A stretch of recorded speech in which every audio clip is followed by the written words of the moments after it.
Iraq urges its Arab neighbours to help boost its economy and give more political support to Baghdad. It wants Arab states to open embassies and wipe out Iraq's debts while supporting sectarian reconciliation. But can diplomacy succeed in Iraq, where military might has failed? This is Inside Story.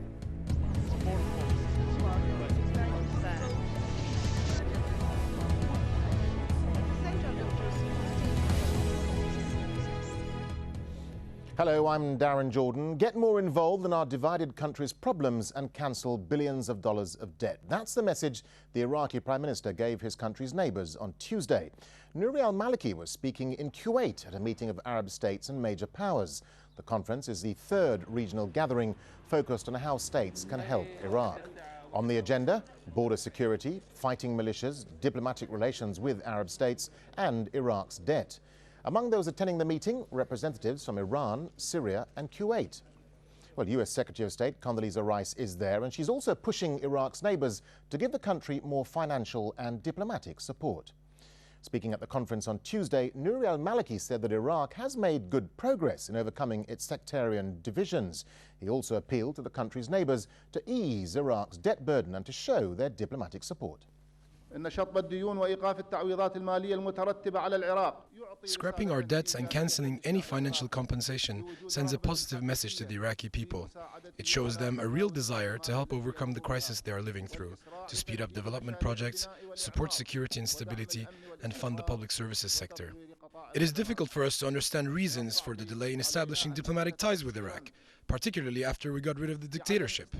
This is an initiative we have been waiting for a long time, and it has not happened yet. But with frequent rocket and mortar attacks, is the Green Zone safe enough for Arab states to reopen their embassies? And what risks will the new diplomats face?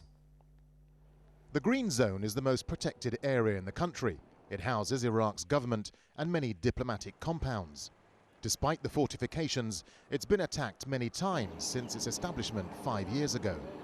The most recent incident took place just 2 weeks ago when 2 US soldiers were killed and 17 others wounded in a rocket attack.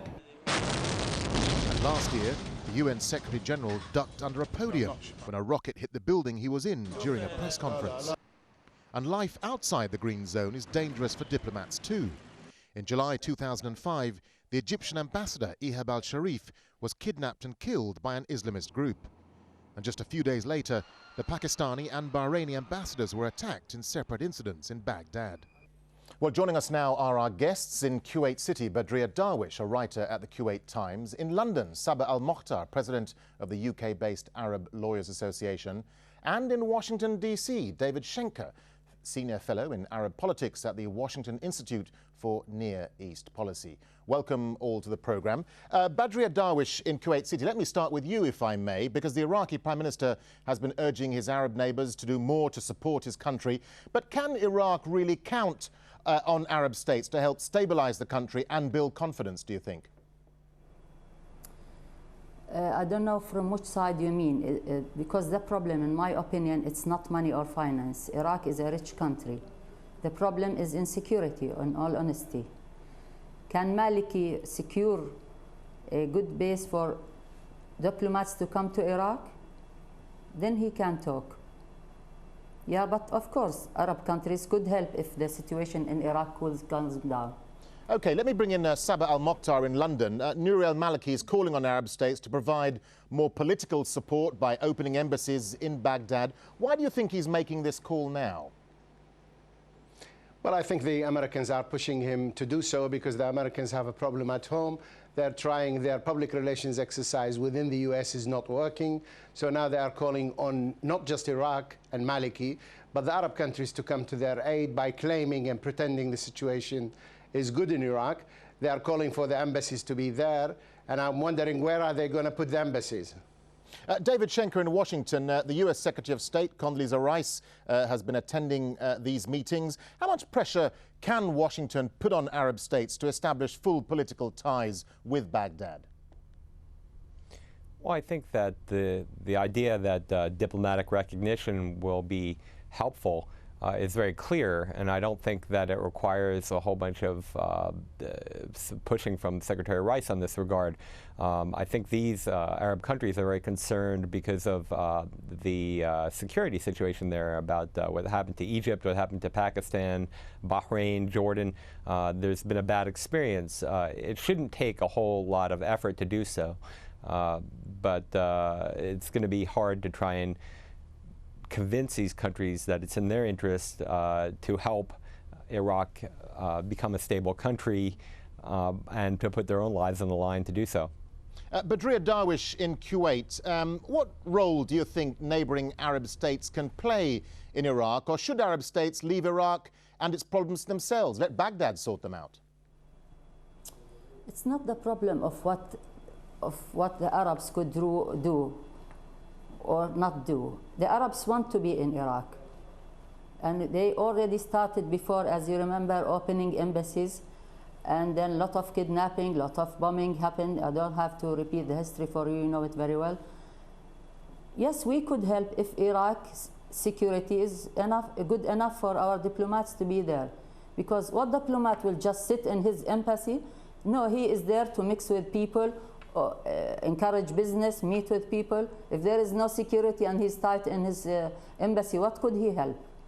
Sabra al-Mokhtar in London, let me bring you back into the discussion, because many observers say that by urging Arab states to have more political involvement in Iraq, the US is spreading the load of trying to counter Iranian influence.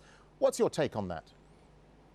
Well, I think the Americans are working in tandem with the Iranians, because President Ahmadinejad was the only high-ranking politician who has visited Iraq with an official reception. Even President Bush and Condoleezza Rice, every time they go to Iraq, they have to go in at night and leave at night, and it's only announced after they leave. So the idea that they are doing it despite the Iranians is nonsensical. I think the Americans are trying to tell the public, that their public in America, that the situation in Iraq is so good that even the Arab countries are sending their embassies. David Schenker in Washington, I want to stay with this issue of Iranian influence in Iraq, because in terms of building security and confidence, I mean, do Sunni Arab states have a role to play in countering Iranian influence in the area? Absolutely. I think that this is the key issue that is driving Arab involvement or desire for involvement in Iraq. There's a real concern both with the Maliki government, but in a general sense of what type of role the Iranians will play in Iraq and throughout the Middle East in general. As far as the Iraqi government is concerned, there's a real concern about the closeness of Maliki to the Iranians and about the other Shiite groups there. These Arab states would prefer to see Iraq be an Arab state and not a Persian state. They're very concerned about that. They want to get involved not only to protect their Sunni co-religionists, but also to maintain the status quo in the region, that this is not another gain, strategic gain for Iran. And so whether this be development in terms of infrastructure projects in Iran, in Iraq, or other types of projects where they can, these states can actually make a difference, I think that's the type of thing that they'd be looking at and that they should be looking at. We're not talking about military deployments, even though Saudi Arabia has hinted that that may be in the future. I think we're talking about economic development and things that will help Iraqis understand that they have a stake in what is going to be the new Iraq. Let's bring him back, Badria Darwish in Kuwait. I mean, if Arab states do get more involved in Iraq, it's a country that's at war, it's a country that's in crisis. What's in it for those Arab states? What's on their agenda? I'm sorry, I don't agree with this kind of talk. There are two major players in Iraq, and it's Iran US number one, Iran number two. There is no role for the Arab states now. It's all, call it my bluff. What could the Arab countries do while Iran and the US are controlling Iraq? Even al-Maliki government, I doubt that it has an influence in Iraq. Okay, well, let's put that point to Sabra al-Mokhtar in London. Sabra al-Mokhtar, Badria Darwish seems to think that neighbouring Arab states have no role at all to play in Iraq. Do you agree with that?